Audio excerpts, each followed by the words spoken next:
வணக்க மக்களே. இந்த டீலிமிட்டேஷன்ஸ் வந்து 2026ல நடக்க போகுது. அதாவது தொகுதி மறுசீரமைப்பு அப்படிங்கிறது 2026 சென்சஸ் எடுத்ததுக்கு அப்புறம் நடக்க போகுது அப்படிங்கிறதுனால அதுல நமக்கு ஃபேர் ஷேர் கிடைக்காது அப்படிங்கிற ஒரு முன்னெச்சரிக்கையா சதர்ன் ஸ்டேட்ஸ் எல்லாமே ஒரு மீட் அப்படிங்கிறது பண்றாங்க. அந்த மீட்டிங் இன்னைக்கு நடக்குது. அதோட ஸ்டார்டிங் பாயிண்ட் யாருன்னு பாத்தீங்கன்னா தமிழ்நாடு தான். தமிழ்நாடு மார்ச் 5ஆம் தேதியே இதுக்கான ஸ்டார்டிங் பாயிண்ட் பண்ணிட்டாங்க. அதாவது அனைத்து கட்சி கூட்டம் அப்படிங்கிறது இந்த டீலிமிட்டேஷன் ரிலேட்டட்ல நடத்தினாங்க. அதுல பிஜேபியும் நாம் தமிழை தவிர மற்ற அத்தனை கட்சிகளும் கலந்துக்கிட்டாங்க அப்படிங்கிறது ஒரு விஷயம். அந்த கலந்துக்கிட்டு அவங்களோட ஆலோசனையை கேட்டதுக்கு பேரில் அடுத்தபடியா இப்போ 7 ஸ்டேட்டோட சீஃப் மினிஸ்டர்ஸ் அண்ட் தென் துணை முதலமைச்சர் அண்ட் தென் பிரதிநிதிகள், அதாவது கட்சி பிரதிநிதிகள் எல்லாத்தையும் வச்சு ஒரு மீட்டிங் அப்படிங்கிறது இன்னைக்கு நடக்குது. இந்த மீட்டிங்ல என்ன ஆலோசனை பெறப்படுதோ அதை பொறுத்து அடுத்த கட்ட நடவடிக்கைகள் இருக்கும் அப்படிங்கிற மாதிரி தான் தமிழ்நாடு முதலமைச்சர் சொல்லியிருக்காங்க. இந்த டீலிமிட்டேஷன் பத்தி தமிழ்நாடு பண்ணிக்கிட்டு இருக்க விஷயம் வந்து பெரிய நாடகம் அப்படிங்கிற மாதிரி அண்ணாமலை அவர்கள் சொல்லிட்டு இருக்காங்க.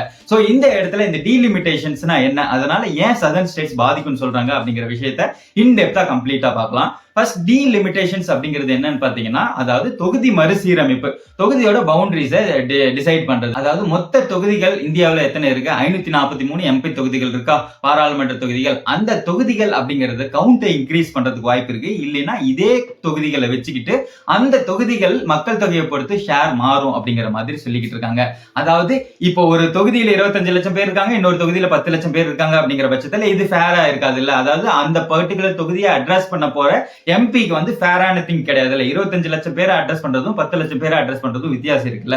அதை ஷேர் பண்றது எவ்ரி 10 இயர்ஸ் ஒன் நடக்கணும் அப்படிங்கிறது தான் ஆர்டிகல்ல சொல்லப்பட்டிருக்கு. எவ்ரி 10 இயர்ஸ் ஒன்ஸ் இந்த மாதிரி நடக்கும். ஃபர்ஸ்ட் நடந்தது எப்பன்னு பாத்தீங்கன்னா 1951ல வந்து சென்சஸ் நடந்தது, மக்கள் தொகை கணக்கெடுப்பு. அதை பொறுத்து 1952ல இந்த டீலிமிட்டேஷன் அப்படிங்கிறது நடந்துச்சு. இதுக்கு டீலிமிட்டேஷன் கமிஷன் அப்படிங்கிறது ஒன்று அமைச்சு இதை பண்ணுவாங்க.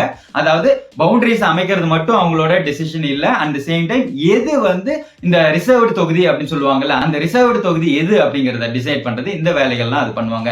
சோ 1951 மக்கள் தொகை கணக்கெடுப்பு வச்சு 1952ல பண்ணாங்க. அதே போல 61 மக்கள் தொகை கணக்கெடுப்பு வச்சு 63ல பண்ணாங்க. அதே போல 71 மக்கள் தொகை கணக்கெடுப்பு வச்சு 73ல பண்ணாங்க. இந்த 73ல பண்ணும்போது தான் ஹையஸ்ட் நம்பர் ஆஃப் சீட்ஸ் அப்படிங்கிறது 543 தொகுதிகள் அப்படிங்கறத மாத்தினாங்க. அதுக்கப்புறம் 1976ல என்ன டிசைட் பண்ணாங்கன்னா, ஃபர்தரா ஒரு 25 இயர்ஸ்க்கு வந்து இந்த டீலிமிட்டேஷன் பண்ண வேணாம். இது எதுக்குன்னு பாத்தீங்கன்னா, மக்கள் தொகை வளர்ச்சியை கண்ட்ரோல்குள்ள கொண்டு வரதுக்காக ஒரு 25 வருஷத்துக்கு ஃப்ரீஸ் பண்ணி வச்சாங்க. அதாவது அதுக்கப்புறம் சீட்ஸோட கவுண்ட் இன்க்ரீஸ் பண்ணக்கூடாது அப்படிங்கிறதுக்காக. அதாவது ஃபர்ஸ்ட் அமெண்ட்மெண்ட்ல ஃபர்ஸ்ட் 1952ல இருந்த சீட்ஸ் பாத்தீங்கன்னா 489 அப்படின்னு சொல்றாங்க. அதுக்கப்புறம் 522, அதுக்கப்புறம் 543, அதாவது 1973ல வந்து 543 சீட்டா மாத்தினாங்க. அதை கம்ப்ளீட்டா 25 வருஷத்துக்கு அப்படியே ஃபாலோ பண்ணணும்னு அமெண்ட்மெண்ட் 42ல இதை கொண்டு வந்தாங்க. அதுக்கப்புறம் என்ன பண்ணாங்கன்னு பாத்தீங்கன்னா 2001 மக்கள் தொகை கணக்கெடுப்பு பொறுத்து 2002ல இந்த டீலிமிட்டேஷன் அப்படிங்கிறது பண்ணாங்க. அப்பவும் சீட்ஸ் எதுவும் சேஞ்ச் பண்ணப்படல, 543 சீட்ஸ் அப்படியே தான் இருந்தது. அந்த பவுண்டரிஸ் மட்டும் சேஞ்ச் பண்ணாங்க. அட் தி சேம் டைம் அதுக்கப்புறம் அப்பவும் டிசைட் பண்ணது என்னன்னு பாத்தீங்கன்னா, இன்னும் ஒரு 25 வருஷத்துக்கு இதை ஃப்ரீஸ் பண்ணிடுவோம் அப்படிங்கிற மாதிரி சொல்லிட்டாங்க. 2026க்கு அப்புறம் எடுக்கிற சென்சஸ் பொறுத்து இந்த டீலிமிட்டேஷன்ஸ் பண்ணணும் அப்படிங்கறத சொல்லியிருந்தாங்க. அந்த படி பாத்தீங்கன்னா 25 வருஷம் முடிச்சு 2026 வரப்போகுதா. இங்க 2026ல ஆக்சுவலா சென்சஸ் அப்படிங்கிறது இருக்காதுல்ல. சென்சஸ் எவ்ரி 10 இயர்ஸ் ஒன்ஸ் தான் நடக்கும். 1951, 61, 71, 81, 91 அந்த மாதிரி போயிட்டே தானே இருக்கும். அப்படி பாத்தீங்கன்னா 2021ல நடந்திருக்கணும்ல. பட் 2021ல சென்சஸ் நடக்கல, மக்கள் தொகை கணக்கெடுப்பு நடக்கல. ஏன்னு பாத்தீங்கன்னா அப்ப Covid situation and then government delay பண்ணிட்டாங்க மத்திய அரசு. இப்பவும் மத்திய அரசு டிலே பண்றதுக்கு காரணம் என்னன்னு பாத்தீங்கன்னா 2026 வரைக்கும் அதை புஷ் பண்ணிட்டு 2026க்கு மேல அந்த அமெண்ட்மெண்ட் 84ல சொல்லப்பட்டிருக்கிறது என்ன, 2026க்கு மேல எடுக்கப்படுற சென்சஸ் வச்சு நாம இந்த தொகுதி மறுசீரமைப்பு அப்படிங்கிறது பண்ணிக்கலாம் அப்படின்னு சொல்றாங்களா. சோ அதனால ஆப்வியஸா 2026ல மக்கள் தொகை கணக்கெடுப்பு அப்படின்னு நடந்துச்சுன்னா அதை பொறுத்து அப்படியே சேஞ்சுங்கிறது டீலிமிட்டேஷன் பண்ணிடலாம்ல. அந்த 2026 சென்சஸ் பொறுத்து இந்த இடத்துல ஒரிஜினலா 2021ல வந்து மக்கள் தொகை கணக்கெடுப்பு அப்படிங்கிறது நடத்தி இருந்தா ஆப்வியஸா 2026ல இந்த டீலிமிட்டேஷன் அப்படிங்கிறது பாசிபிலிட்டியில வந்திருக்கவே வந்திருக்காது.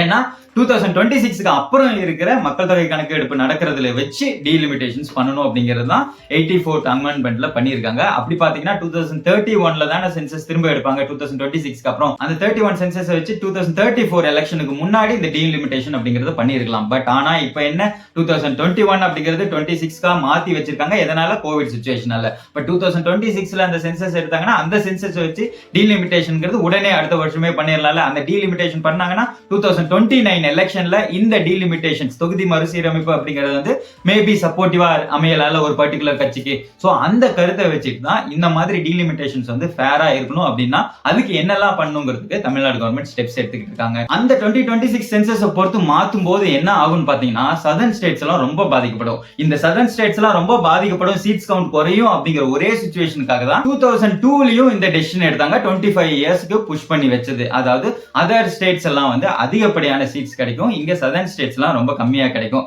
ஃபார் எக்ஸாம்பிள் இப்ப எந்த சீட்ஸுமே சீட்ஸ் கவுண்ட் இன்க்ரீஸ் பண்ணாம 543 சீட்ஸ் அப்படியே ஹோல்ட் பண்ணிட்டு அதுக்கு வந்து தொகுதி மறுசீரமைப்பு பண்றாங்க அப்படின்னாலுமே தமிழகத்துல 39 எம்பி சீட்ஸ் இருக்குல்ல, அது 31 எம்பி சீட்ஸா மாறிடும் அப்படின்னு சொல்றாங்க. அதே சமயத்துல கேரளால டிக்ரீஸ் ஆகும், 8 சீட்ஸ் டிக்ரீஸ் ஆகும் சொல்றாங்க. ஆந்திரால 8 சீட்ஸ் டிக்ரீஸ் ஆகும் அப்படின்னு சொல்றாங்க. ஆனா அதே சமயத்துல அதர்ஸ் இங்க யூபியில பாத்தீங்கன்னா 11 சீட் அதிகமாகும், பீகார்ல 10 சீட் அதிகமாகும், ராஜஸ்தான்ல 6 சீட் அதிகமாகும். இந்த மாதிரி அவங்களுக்கு எல்லாம் சீட்ஸ் அதிகமாகும் அப்படிங்கிற சிச்சுவேஷன் இருக்கு. நார்தன் ஸ்டேட்ஸ்ல வந்து சீட்ஸ் அதிகமாகும், அதே சவுதர்ன் ஸ்டேட்ஸ்ல வந்து சீட்ஸ் கம்மியாகும் அப்படிங்கிற இந்த சிச்சுவேஷன் இருக்கறனால ஆப்வியஸா இந்த டீலிமிட்டேஷன் ஃபேரா இருக்காது. ஏன்னா கஷ்டப்பட்டு மக்கள் தொகை குறைப்புக்கு வந்து எல்லா டெசிஷன்ஸும் எடுத்தது சதர்ன் ஸ்டேட்ஸ், ஆனா பாதிக்கப்பட போறது சவுதர்ன் ஸ்டேட்ஸா அப்படிங்கிற பிரச்சனையினால தான் இந்த மீட்டிங் அப்படிங்கறத ஆர்கனைஸ் பண்றாங்க முதலமைச்சர் அவர்கள். இந்த இடத்துல ஃபர்தரா இல்ல நாங்க 543 சீட்ஸ் வந்து ஷேர் பண்ண போறது இல்ல, அதனால தமிழ்நாட்டுக்கு சீட்ஸ் குறையவே குறையாது அப்படிங்கிற ஒரு சிச்சுவேஷன் இருந்துச்சுனாலும் அடுத்ததா 848 இல்ல 888 மாத்த போறாங்க அப்படிங்கிற மாதிரி சொல்றாங்க. அந்த மாதிரி சீட்ஸ் அதிகமாச்சுனாலும் அப்பவும் தமிழகம் பாதிக்கப்படும் அப்படிங்கறத சொல்றாங்க. ஏன்னா ஃபார் எக்ஸாம்பிள் இப்ப உத்தரப்பிரதேசக்கு இருக்கிற சீட் 91 சீட்ஸ் இருக்கா, தமிழ்நாட்டுல இருக்கிற சீட்ஸ் 39 இருக்கா. ஒருவேளை 848 or 888 அந்த மாதிரி போச்சுன்னா அதிகப்படியா 60+ சீட்ஸ் அப்படிங்கிறது யூபிக்கு வரலாம் அப்படின்னு சொல்றாங்க. அதே சமயத்துல தமிழ்நாட்டுக்கு வெறும் 10 சீட்ஸ் தான் இன்க்ரீஸ் ஆகும் அப்படிங்கிற மாதிரி சொல்றாங்க. சோ இந்த மாதிரி சிச்சுவேஷன் இருக்கிறதுனால ஃபேர் ஷேர் அப்படிங்கிறது இல்ல. அதே சமயத்துல ஓவராலா சதர்ன் ஸ்டேட்ஸோட ஜிடிபி எடுத்து பாத்தீங்கன்னா சதர்ன் ஸ்டேட்ஸ்ல இருந்து தான் 35% ஜிடிபிக்கு நம்ம ஷேர் கொடுக்குறோம். அந்த சேம் டைம் மக்கள் தொகையில பாத்தீங்கன்னா சதர்ன் ஸ்டேட்ஸ்ல இருந்து 18% தான் இருக்கிறதா சொல்றாங்க. அதாவது இது 2011 சென்சஸ் பொறுத்து, ஏன்னா அதுக்கப்புறம் இன்னும் சென்சஸ் எடுக்கல. அதுக்கப்புறமா ஷீட் ஷேர்ஸ் அப்படின்னு பாத்தீங்கன்னா 24% அப்படிங்கிறது சதர்ன் ஸ்டேட்ஸ் வச்சிருக்காங்க. சோ ஃபேர் ஷேர் அப்படிங்கிறது வரணும்னா இப்ப இருக்கிற ஷீட்ஸ் அதே பர்சன்டேஜ்லயே திரும்ப கொடுத்தாங்கன்னா ஃபேர் ஷேரா இருக்கும் அப்படிங்கிறது தான் சதர்ன் ஸ்டேட்ஸோட கருத்து. இப்போ இங்க சதர்ன் ஸ்டேட்ஸ்ல இருக்கிற பர்சன்டேஜ் 24% இருக்குல்ல, சதர்ன் ஸ்டேட்ஸ்ல ஷேரா இருக்குல்ல எம்பி சீட்ஸ், அந்த சீட்ஸ் வந்து 19% மாறதுக்கு வாய்ப்பு இருக்கு அப்படின்னு சொல்றாங்க. அதே சமயத்துல நார்தர்ன் ஸ்டேட்ஸ்ல இருக்கிற 36% அப்படின்னு சொல்றது அந்த முக்கியமான இன்க்ரீஸ் ஆகிற ஸ்டேட்ஸ் மட்டும். நார்தன்லயுமே டிக்ரீஸ் ஆகிற சீட்ஸ் டிக்ரீஸ் ஆகிற ஸ்டேட்ஸுமே இருக்கு. இப்ப பஞ்சாப், ஒடிசா எல்லாமே வந்து சீட்ஸ் டிக்ரீஸ் ஆகும் அப்படிங்கிற ஒரு கவுண்ட்டும் இருக்கு. இந்த இடத்துல இன்க்ரீஸ் ஆகிற ஸ்டேட்ஸ் மட்டும் கவுண்ட் வச்சு பாத்தீங்கன்னா 36% சீட்ஸ் இப்போ இருக்கு, அது 43% அப்படிங்கிற மாதிரி மாறும். அதாவது 50% ஆஃப் சீட்ஸ் வந்து நார்த்ல மேல இருக்கிற அந்த முக்கியமான ஸ்டேட்ஸ்க்கு மட்டுமே போயிடுச்சுன்னா தொடர்ந்து ஒரு கட்சியே ஆட்சியில் இருக்கிறதுக்கான பிளான் பண்றாங்க அப்படிங்கிற மாதிரி தான் சதர்ன் ஸ்டேட்ஸ் திங்க் பண்றாங்க. இப்ப ஷேர் அப்படிங்கிறது பர்சன்டேஜ் வைஸ் ஷேர் கொடுத்தாங்கன்னா ஈஸியா அதே போலயே கேரி ஆகிக்கும். ஃபார் எக்ஸாம்பிள் தமிழ்நாட்டுக்கு 7% சீட்ஸ் அப்படிங்கிறது இருக்கு, அதே பர்சன்டேஜ் சீட்ஸ் நீங்க 848 மாத்தினாலும் சரி 888 மாத்தினாலும் சரி அதே பர்சன்டேஜ் சீட்ஸ் இருந்தா பிரச்சனையே கிடையாது அப்படிங்கறத தமிழ்நாட்டோட கோரிக்கை. அதே சமயத்துல யூபிக்கு இப்ப இருக்கிறது வந்து 14.5 பிளஸ் சம்திங் பர்சன்டேஜ் சீட்ஸ் அப்படிங்கிறது அவங்களுக்கு இருக்கு. அதே 14.5 சீட்ஸ் அப்படிங்கிறது அவங்களுக்கு கொடுக்கப்பட்டா ஃபேர் ஷேரா இருக்கும் அப்படிங்கிறது நம்மளோட கணிப்பு. பட் ஆனா மக்கள் தொகை அப்படிங்கிறது அங்க அதிகப்படியா ஆயிருக்கு. அதாவது 1971 சென்சஸ் படி பார்க்கும்போது தமிழ்நாடு வந்து டிக்ரீஸ் பண்ணிருக்காங்க அந்த growth, பாப்புலேஷன் growth. அதே சமயத்துல பீகார், உத்தரப்பிரதேஷ், இங்க மத்திய பிரதேசம் எல்லாம் பாத்தீங்கன்னா அந்த கண்ட்ரோல் அப்படிங்கிறதே இல்லாம அதிகப்படியான லெவல்ல வந்து மக்கள் தொகை அப்படிங்கிறது அதிகரிச்சிருக்கு. சோ அதனால ஆப்வியஸா அவங்களுக்கு சீட்ஸ் அதிகமா கொடுத்தாதான் அவங்க தொகுதியில் இருக்க அத்தனையும் கவனிக்க முடியும் அப்படிங்கிற பாயிண்ட்ல நம்ம கொடுக்கும் பொழுது அது ஃபேர் ஷேரா இருக்காது அப்படிங்கிறது ஒரு கருத்து இருக்கு. இந்த இடத்துல தமிழ்நாடோட நோக்கம் வந்து தொகுதி மறுசீரமைப்பு வேணாம் அப்படிங்கிறது கிடையாது, ஃபேர் ஷேர் இருக்கணும் அப்படிங்கிறது தான். கஷ்டப்பட்டு மக்கள் தொகை குறைப்பு அப்படிங்கறத கொண்டு வந்த நம்ம ஸ்டேட்ஸ் எல்லாமே பாதிக்கப்படுது. ஆனா அதுக்கு எந்த ஒரு மெஷர்ஸுமே எடுக்காம நார்தர்ன் ஸ்டேட்ஸ் வந்து அதுக்கு பெனிஃபிட் ஆகிறது என்ன விதத்துல நியாயம் அப்படிங்கிற மாதிரி கேக்குறாங்க. மேபி கவர்மெண்ட் இன்னும் ஒரு 25 இயர்ஸ் புஷ் பண்ணுவாங்களா அப்படின்னு பாத்தீங்கன்னா டெஃபினட்டா பண்ண மாட்டாங்க. ஏன்னா ஆல்ரெடி 50 இயர்ஸ் அப்படிங்கிறது பாஸ் ஆகி வந்துருச்சு. அதாவது ஒரிஜினல் சீரமைப்பு அப்படிங்கிறது பெருசா பண்ணி, சோ அதனால ஆப்வியஸா ஃபர்தரா ஒரு 25 இயர்ஸ் அப்படிங்கிறது பண்ண மாட்டாங்க. டெஃபினட்டா 2026ல டீலிமிட்டேஷன் அப்படிங்கிறது நடக்கும் அப்படிங்கிற மாதிரியான திங்ஸ் தான் இருக்கு. அதுக்கு முன்னேற்பாடு அப்படிங்கிறது ஒரு வருஷம் 2 வருஷத்துக்கு முன்னாடி இருந்தே இந்த மாதிரியான மீட்டிங் அதர் திங்ஸ் எல்லாம் பண்ணும்போது தான் ஆப்வியஸா மத்திய அரசு அதை கவனிச்சுட்டு இருக்கும். அதை வச்சு அவங்க டிசிஷன்ஸ் வந்து இந்த ஸ்டேட்ஸ் எல்லாம் வந்து அப்போஸ் பண்றாங்க அப்படிங்கிறப்போ அவங்களுக்கு ஃபேரான டெசிஷன்ஸ் கொடுக்கணும் அப்படிங்கிற மாதிரி டெசிஷன் எடுப்பாங்க. அந்த ஒரு விஷயத்துக்காக தான் இந்த மாதிரி மீட்டிங் எல்லாம் நடந்துகிட்டு இருக்கு. நீங்க என்ன நினைக்கிறீங்க இந்த டீலிமிட்டேஷன் தொகுதி மறுசீரமைப்பு பத்தி அப்படிங்கறத கமெண்ட்ல சொல்லுங்க. Love you all. தேங்க்யூ.